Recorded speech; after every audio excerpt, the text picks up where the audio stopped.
వేదాంతద్వయతత్వజ్ఞం మంత్రమంత్రార్థదం గురుం శ్రీమన్నారాయణాచార్య రామానుజయతిం భజే.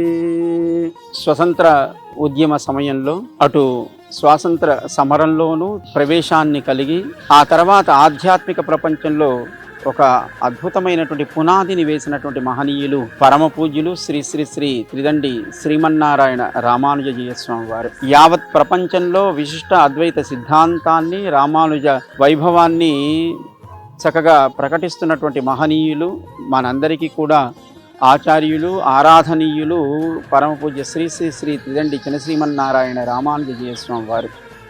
వారి గురువు గారు శ్రీ శ్రీ శ్రీ త్రిదండి శ్రీమన్నారాయణ రామానుజీయ స్వామి వారు. ఈ శ్రావణ మాసంలో వారు కూడా అవతరించినటువంటి ఒక ఉత్సవాన్ని మనం జరుపుకోబోతున్నాం. ఆగస్టు 13 శ్రావణ మాసంలో ఉత్తరాభాద్ర నక్షత్రంలో స్వామి అవతరించారు. ఆనాడు మన దివ్య సాకేతంలో సువర్ణమూర్తిగా ఉన్నటువంటి పెదజీయ స్వామి వారి యొక్క అభిషేక మహోత్సవాన్ని చక్కగా వారి శ్రీపాద అర్చనని మనం అందరం కలిసి జరుపుకుందాం.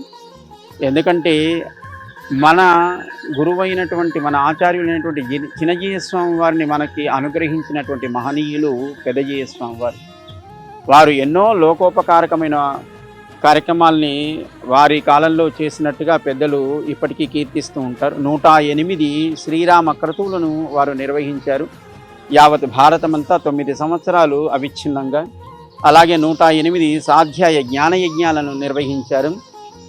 అలాంటి మహనీయులు కేవలం ఏదో క్షేత్రాల్లోనూ లేదా ఏదో అనుకూలమైనటువంటి స్థానాల్లోనే కాకుండా కారాగారాలు అంటే జైళ్లలో కూడా, అక్కడ ఉండేటువంటి ఖైదీల్లో కూడా చక్కటి పరివర్తన ఏర్పడాలి, రామ అనుగ్రహం వారికి కూడా ఏర్పడాలి అని రామక్రతులు కొన్ని జైళ్లలో కూడా వారు నిర్వహించినటువంటి మహోపకారకులు.